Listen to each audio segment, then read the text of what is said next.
तो ये थी हमारे कुछ स्थानीय खबरें। अंतर्राष्ट्रीय खबरों को जानने के लिए चलेंगे नेशनल स्टूडियो। आइए जानते हैं आज की कुछ प्रमुख अंतर्राष्ट्रीय खबरों को। पहले एक नजर आज की हेडलाइंस पर।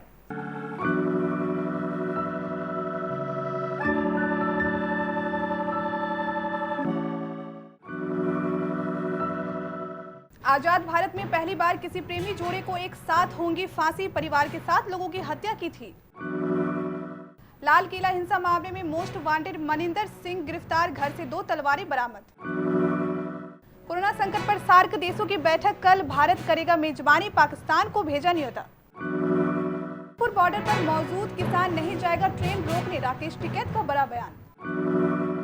पुडुचेरी में सियासी संकट के बीच दौरे पर राहुल, एलजी पद से हटाई गई किरण बेदी ने किया ये ट्वीट। सिंघू बॉर्डर पर एसएचओ पर हमला करने वाला अरेस्ट, 26 जनवरी को लाल किले में तलवार घुमाते दिखा आरोपी भी पकड़ा गया। सीरम इंस्टीट्यूट को 10 लाख वैक्सीन डोज वापस करेगा दक्षिण अफ्रीका, स्वास्थ्य मंत्री ने दी सफाई। 1 साल बाद नजर आई किम जोंग, उनकी पत्नी गर्भवती होने का अफवाहों का किया खारिज।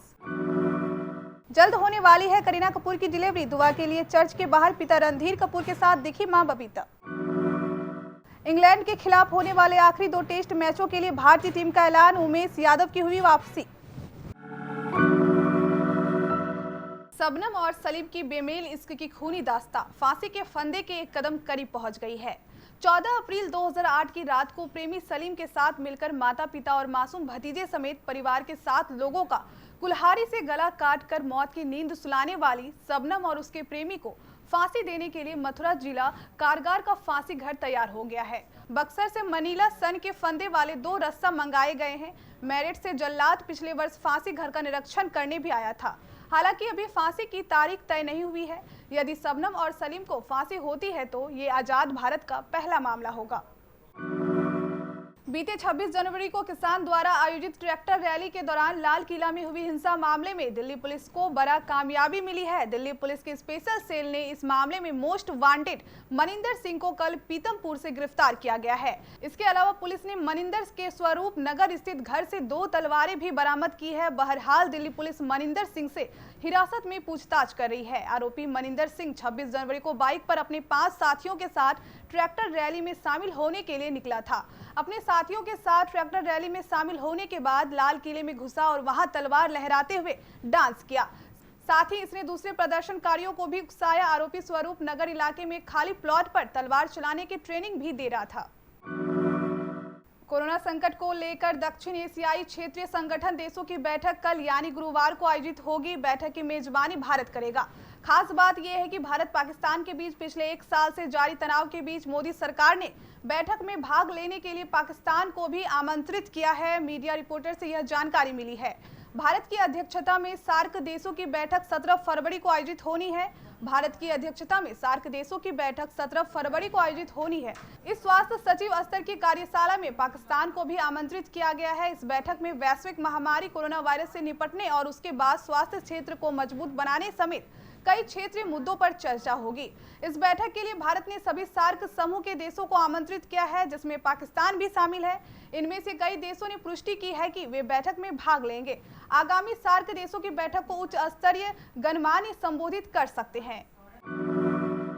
तीनों केंद्रीय कृषि कानूनों को रद्द करने की मांग को लेकर दिल्ली एनसीआर के चारों बॉर्डर पर बड़ी संख्या में किसानों का धरना प्रदर्शन जारी है। इस बीच आंदोलनकारी किसान बृहस्पतिवार को होने वाले रेल रोको आंदोलन की तैयारी में जुट गए हैं। रेल रोकने पर राकेश टिकैत ने पत्रकारों से कहा कि गाजीपुर बॉर्डर पर चल रहा धरना प्रदर्शन पूर्व की तरह ही जारी रहेगा। रेल रोको आंदोलन के लिए धरना स्थल से कोई भी व्यक्ति नहीं जाएगा। क्षेत्रीय लोग सांकेतिक रूप से ट्रेनें रोकेंगे और ड्राइवर को माला पहनाएंगे। इस दौरान यात्रियों की लस्सी के साथ खाना भी खिलाया जाएगा और उनसे अनुरोध किया जाएगा कि वह आंदोलन में हमारा मौन समर्थन करें। पुडुचेरी में आगामी विधानसभा चुनाव से कुछ महीने पहले राजनीतिक संकट पैदा हो गया है। 2 मंत्रियों समेत 4 विधायकों के इस्तीफे के बाद नारायणसामी से इस्तीफे की मांग कर रहा है। वहीं दूसरी ओर पुडुचेरी के राज्यपाल पद से हटाए जाने के बाद बुधवार सुबह डॉक्टर किरण बेदी ने ट्वीट कर आभार जताया। इस सियासी उठापटक के बीच कांग्रेस के पूर्व अध्यक्ष राहुल गांधी आज पुडुचेरी के दौरे पर जाएंगे। इस दौरान वह एक रैली को भी संबोधित करेंगे। नए कृषि कानूनों के खिलाफ किसानों के आंदोलन को बुधवार को 84 दिन हो गए हैं। किसान दिल्ली की सिंघू, टिकरी और गाजीपुर बॉर्डर पर प्रदर्शन कर रहे हैं। इस बीच सिंघू बॉर्डर पर प्रदर्शन में शामिल एक व्यक्ति ने मंगलवार रात पुलिस अधिकारी पर तलवार से हमला कर दिया। इसके बाद वह पुलिस अधिकारी की गाड़ी लेकर भाग गया। घायल एसएचओ को अस्पताल में भर्ती कराया गया है। पुलिस ने बुधवार को बताया कि आरोपी का नाम हरप्रीत सिंह है। उसने रात करीब 8 बजे सिंघू बॉर्डर पर यह वारदात की। पुलिस के जवानों ने पीसीआर वैन से उसका पीछा किया। हरप्रीत ने मुकरबा चौक के पास फुटपाथ पर गाड़ी चढ़ा दी। इसके बाद वह एक व्यक्ति से बाइक छीनकर फरार हो गया। पुलिस ने करीब 8:30 पर उसे पकड़ लिया। सूत्रों का कहना है कि आरोपी मानसिक स्थिति ठीक नहीं है। हालांकि दिल्ली पुलिस ने इस दावे पर पुष्टि नहीं की है। एक सीनियर पुलिस ऑफिसर ने बताया कि आरोपी पर कानूनी कार्रवाई चल रही है। हाल ही में कुछ रिपोर्ट में दावा किया गया कि दक्षिण अफ्रीका ने सीरम इंस्टीट्यूट से कहा है कि वह एस्ट्राजेनेका कोरोना वैक्सीन की 10 लाख डोज वापस ले ले। मंगलवार को दक्षिण अफ्रीका के स्वास्थ्य मंत्री डॉक्टर ज्वेली मखीजे ने वैक्सीन वापस करने वाली खबरों का खंडन किया। उन्होंने कहा कि हमारा देश सीरम इंस्टीट्यूट ऑफ इंडिया को वैक्सीन वापस नहीं करेगा। उत्तर कोरिया के तानाशाह किम जोंग उनकी पत्नी री सोल जू बीते 1 साल में पहली बार बुधवार को मीडिया के सामने नजर आई। वह अपने पति के साथ एक कॉन्सर्ट में नजर आई। उत्तर कोरिया की सत्ताधारी वर्कर पार्टी के अखबार रो दोंग सिनमून ने किम जोंग उन पर और उनकी पत्नी की कुछ तस्वीरें प्रकाशित की है। बता दें कि ये कॉन्सर्ट किम जोंग उनके दिवंगत पिता और उत्तर कोरिया के पूर्व शासक किम जोंग इल की जयंती पर आयोजित किया गया था। किम जोंग उनकी पत्नी री सेल जू अक्सर अपने पति के साथ सार्वजनिक कार्यक्रमों में भी नजर आती रही है, लेकिन बीते साल जनवरी से वह किसी सार्वजनिक कार्यक्रम में नहीं दिखाई दी थी।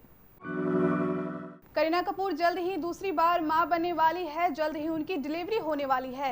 इस बीच एक्ट्रेस के माता पिता रणधीर कपूर और बबीता को बांद्रा के माउंट मैरी चर्च में देखा गया।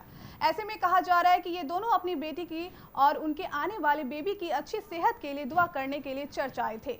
जैसा कि सामने आई इन फोटो में आप देख सकते हैं कि माउंट मैरी चर्च के बाहर रणधीर और बबीता ब्लू आउटफिट में नजर आ रहे हैं। दोनों की तस्वीरें सोशल मीडिया पर खूब वायरल हो रही है।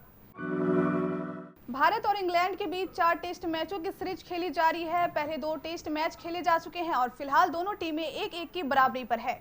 भारत ने आखिरी 2 टेस्ट मैच के लिए टीम की घोषणा कर दी है। टेस्ट सीरीज से पहले टीम इंडिया ने पहले 2 टेस्ट मैचों के लिए ही टीम घोषित की थी। आखिरी 2 टेस्ट मैचों के लिए उमेश यादव की टीम में वापसी हुई है और वह शार्दुल ठाकुर की जगह लेंगे। भारतीय क्रिकेट कंट्रोल बोर्ड की सिलेक्शन कमेटी ने अभिमन्यु ईश्वरन, शहबाज नदीम और प्रियंक पांचाल को रिलीज कर दिया है और ये सभी विजय हजारे ट्रॉफी के लिए अपनी अपनी टीमों से जुड़ेंगे। ये थी कुछ हमारी अंतर्राष्ट्रीय खबरें। स्थानीय खबरों को जानने के लिए चलेंगे प्राइम स्टूडियो।